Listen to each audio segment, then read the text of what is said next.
जय श्री राम।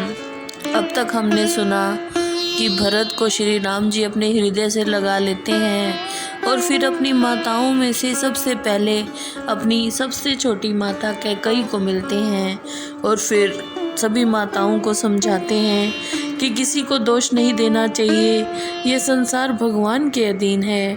आइए अब आगे सुनते हैं श्री रामचरितमानस। गही पद लगे सुमित्रा अंका, जन भेटी संपत्ति अतिरंका, पुनि जननी चरणनि दो भ्राता, परे प्रेम व्याकुल सब गाता। जब माता कैकेयी से मिल लिए दोनों भाई तो फिर बाद में सुमित्रा माता के चरण पकड़कर उनकी गोद में ऐसे लिपट गए जैसे कि किसी महादरिद्र को संपत्ति मिल गई हो।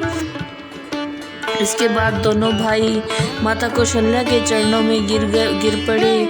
प्रेम के कारण उनके सब अंग शिथिल हो गए। अति अनुराग अंकुर लाए, नैन सनेस लील हनवाए, कहीं अवसर कर हर्ष विषादु, किमी कभी कहे मूक जिम स्वादु। माता कौशल्या ने प्रेम पूर्वक उन्हें अपने हृदय से लगाया और नेत्रों के प्रेम भरे जल से दोनों को नहला दिया। उस समय के हर्ष और शोक को कवि किस भांति वर्णन कर सकता है। जैसे गूंगा स्वाद को जानता तो है पर बता नहीं सकता। मिली जननी सानुज रघुराऊ, गुरु सन कहूँ कि धारयु पाऊ, पुरजन पाई मुनीस नियोगु, जल थल तकी तकी उतरे हूँ लोगु। माताओं से मिलकर श्री राम जी लक्ष्मण सहित गुरुदेव से बोले, महाराज आप पधारिए। फिर अयोध्या वासी मुनिवर की आज्ञा से जल और स्थान की सुविधा देखकर ठहर गए। सिय आए मुनिवर पग लागी, उचित आशीष लही मन मागी, गुरुपति हिने मुनि तेने समेता, मिली प्रेम कहीं जाए न जेता। आश्रम में आने पर जानकी जी ने मुनि वशिष्ठ जी के चरणों में प्रणाम किया और उचित आशीर्वाद प्राप्त किया। इसके बाद ऋषि की पत्नियों के साथ साथ गुरु वशिष्ठ जी की पत्नी से मिले। उसके प्रेम का वर्णन शब्दों में नहीं किया जा सकता। बंदी बंदी पग सिए सभी के, आशीर्वचन लहे प्रिय जी के, सासु सकल जब सिए निहारी, मूंदे नैन सहम सकुमारी। सभी के चरणों की वंदना करके सीता जी ने अपने मन के मुताबिक आशीर्वाद प्राप्त किए। जब उन्होंने अपनी सास की तरफ देखा तो सहम कर अपने नेत्र बंद कर लिए। परिबधिक बस मनहु मराली, कहा कि न कर तार कुचाली, तीन सिय निरख निपट दुख पावा, सो सब सहे जो देव सहावा। कौशल्या आदि रानियां सीता जी को ऐसे प्रतीत होने लगी जैसे कोई हंसनी व्याघ्र के वश में पड़ी हो। सीता जी मन में सोचने लगी कि ईश्वर ने ये क्या कर दिया। रानियां भी सीता जी को देखकर मन में बहुत दुखी हुई। क्या किया जा सकता है, जो देव चाहते हैं वो सहना ही पड़ता है। जनक सुता तब उर धरि धीरा, नील नलीन लोचन भरी नीरा, मिली सकल सासुन है सिय जाई, ते अवसर करुणा मही छाई। जब जनक जी की पुत्री सीता जी हृदय में धारण करके नील कमल के समान नेत्रों में जल भरकर सासुओं से मिली तब पृथ्वी पर करुणा रस भर गया। लगी लगी पग सबन सिए, भेटत अति अनुराग, हृदय आशीष ही प्रेम बस, रहो भरी सुहाग। सीता जी सब सासुओं के चरण छूकर बड़ी प्रीति से मिली। तब सबने आशीर्वाद दिया कि तुम सदा सौभाग्यवती रहो और तुम्हारा सुहाग बना रहे। नृप कर सुर पर गमन सुनावा, सुनि रघुनाथ दुसै दुख पावा, मरण हेतु निज नेह बिचारी, भे अति बिकल धीर धुर धारी। फिर मुनि ने राजा दशरथ का स्वर्गलोक को सिधारना बताया, जिसे सुनकर श्री राम जी को अति दुख हुआ। अपने प्रति उनके स्नेह को पिता के मरने का कारण समझकर धीर धुरंधर श्री राम जी बहुत ही दुखी हुए।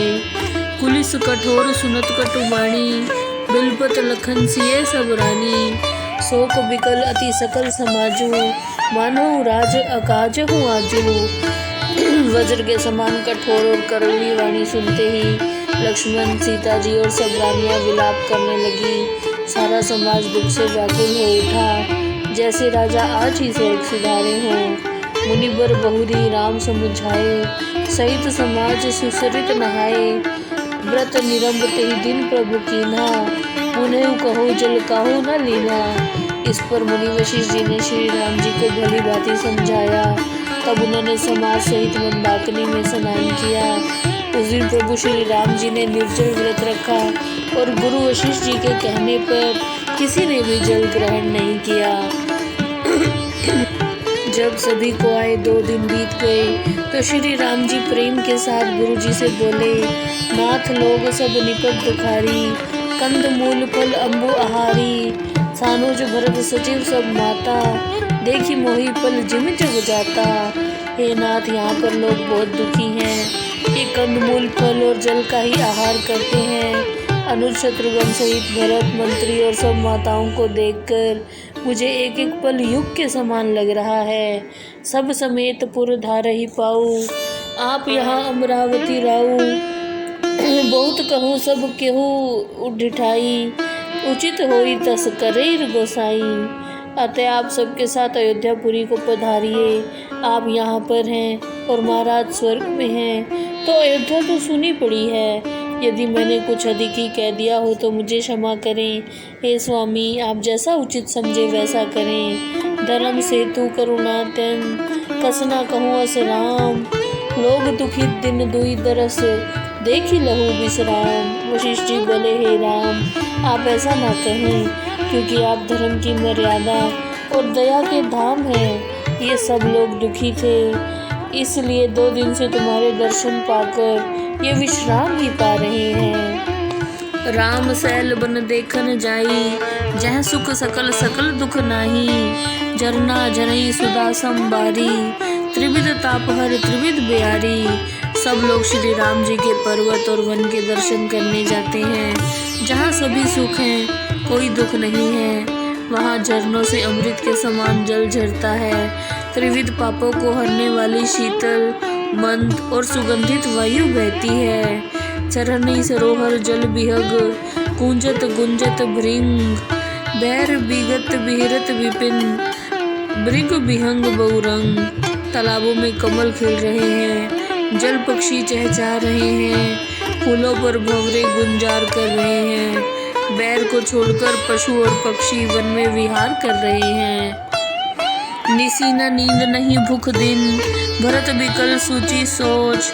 नीच कीच बीच मगन जस, मीनहि सलिल संकोच। उधर दूसरी तरफ रात को भरत जी को ना नींद आती है, ना ही दिन में भूख लगती है। वे तो सोच में ऐसे व्याकुल हैं जैसे गड्ढे की कीच में मछली पाने के लिए तड़पती है। कि नहीं माँ तुम इस काल कुचाली, इति भीति जस पाकत साली। कई विधि होई राम अभिषेको, वही अवकलकत उपाऊ न एको। भरत जी सोचने लगे कि काल ने माता जी के बहाने कुचाल तो चल दी, परंतु अब श्री राम जी का तिलक किस प्रकार से हो, मुझे तो एक भी उपाय नहीं सूझ रहा। अवसी फिर गुरु आयुष मानी, मुनि पुनि कहब राम रुचि जानी। मात कहूँ बहुरी रघुराओ, राम जननी हट कर भी टिकाओ। गुरु की आज्ञा मानकर श्री राम जी अवश्य अयोध्या लौट चलेंगे, परंतु वशिष्ठ मुनि तो उनकी इच्छा जानकर उन्हीं के अनुसार ही करेंगे। माता के कहने से भी लौट सकते हैं, परंतु श्री राम की माता श्री कौशल्या क्या कभी हट करेंगी। मोहि अनुचर कर केतिक बाता, तेहि में कुसमय बाम विधाता। जो हट करऊँ त निपट को कर्मो, हर गिरि ते गुरु सेवक धर्मो। मुझ सेवक की बात का तो मूल्य ही क्या है, उस पर समय भी विपरीत चल रहा है और विधाता भी विपरीत है। यदि मैं हट करूँगा तो यह बहुत ही अनुचित होगा, क्योंकि सेवक का धर्म तो कैलाश पर्वत से भी ज़्यादा भारी है। एकहु जुगति न मन ठहरानी, सोचत भरत ही रैन बिहानी। प्रात्य नाई प्रभु सिर नाई, बैठत पठत ऋषि बोलाई। भरत जी को विचार करते करते रात व्यतीत हो गई, परंतु एक भी युक्ति उनके मन में नहीं ठहर सकी। प्रातःकाल स्नान कर प्रभु श्री राम जी को सिर नवाकर भरत जी बैठे ही थे कि वशिष्ठ जी ने उन्हें बुला लिया। गुरुपद कमल पर नाम करी, बैठे आयुष पाई। विप्र महाजन सचिव सब, जरे सभासद आई। भरत जी गुरु जी के चरण कमलों में प्रणाम कर आज्ञा मिलने पर बैठ गए। उसी समय ब्राह्मण, महाजन, मंत्री और सारे सभासद आकर इकट्ठे हो गए। जय श्री राम।